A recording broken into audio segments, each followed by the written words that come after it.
Bon Laure, je veux bien que tu m'expliques le conflit israélo-palestinien. Ah ouais, comme ça, toi tu dis même plus bonjour.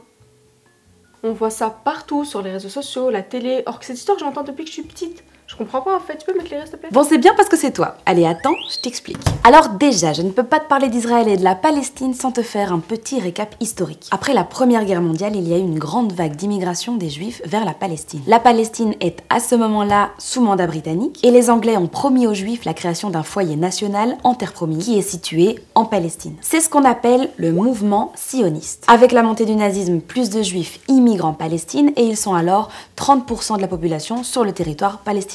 Du coup ils se sont installés quoi. Oui, faut savoir qu'au début les Juifs ils ne s'installaient pas juste comme ça. Ils rachetaient des terres. Mais très vite, il y a eu protestation des Palestiniens sur ces ventes de terres. Les tensions entre les deux peuples sont devenues de plus en plus fortes et en 1937, les Anglais proposent de partager la Palestine en deux. Par contre, Jérusalem resterait sous mandat britannique. Mais la proposition est rejetée et les Anglais finissent par quitter la Palestine après la Seconde Guerre mondiale. Ah oui, donc ils repartent. Après leur départ, la Palestine est laissée à l'abandon par les autorités internationales. Commence alors une guerre civile qui aboutit en 1948 à la création de l'État d'Israël. Ce nouvel État n'est pas reconnu par les États arabes d'à côté qui attaquent Israël dès le lendemain. Israël annexe une grande partie des territoires qui étaient dévolus aux Palestiniens. Depuis, le conflit prend de plus en plus d'ampleur et la Palestine perd de plus en plus de territoire. Ah oui, j'ai vu ces cartes où on voit l'évolution du territoire de la Palestine.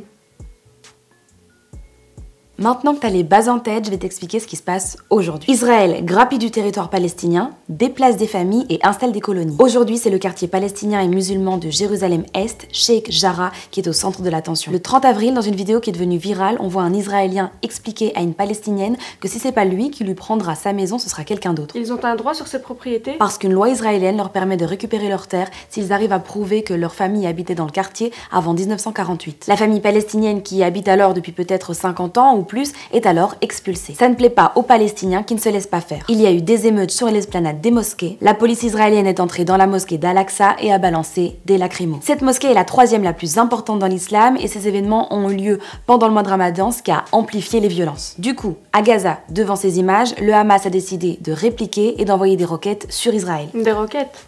Ce qui est pointé du doigt dans ce conflit, c'est que les moyens du Hamas et des Palestiniens ne sont pas ceux d'Israël. Le Tsahal, l'armée israélienne, est une des plus fortes du monde. Elle a des équipements modernes et elle possède l'arme nucléaire. Les civils israéliens ont accès à des bunkers où ils peuvent s'abriter. Cette différence de moyens se traduit par le nombre de victimes de chaque côté. Est-ce que les autres pays interviennent? L'ONU a condamné plusieurs fois les colonies israéliennes. Israël a des alliés qui prendront donc difficilement position. Les États-Unis soutiennent économiquement l'armée israélienne. Sous le mandat de Donald Trump, beaucoup de pays arabes se sont même rapprochés d'Israël. Les violences sont condamnées de toutes parts, mais le conflit persiste. Oui, on le voit bien avec les débats sur les réseaux sociaux, les nombreuses manifestations qui ont eu lieu.